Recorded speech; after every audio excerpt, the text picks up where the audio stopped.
大家好，今天给大家推荐一套华硕的全家桶啊，它是由11代的 i9-11900K 的荷包，它是荷包的，保修3年的，大家购买的时候尽量买荷包的 CPU， 它的保修和服务都是比较值的。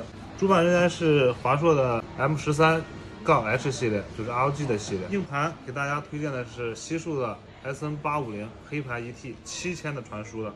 现在 PCI 4.0的内存依然是我们的老朋友知奇的皇家底360016G 散热应该依然是龙神的，依然是雷鹰的850，相对于性价比最高的一款金牌全模组了。其实它的这个品质已经达到白金的认证了。稍后我们会给大家公布这个惊报价。最后一句还是机箱仍然是华硕的太阳神601。Nice。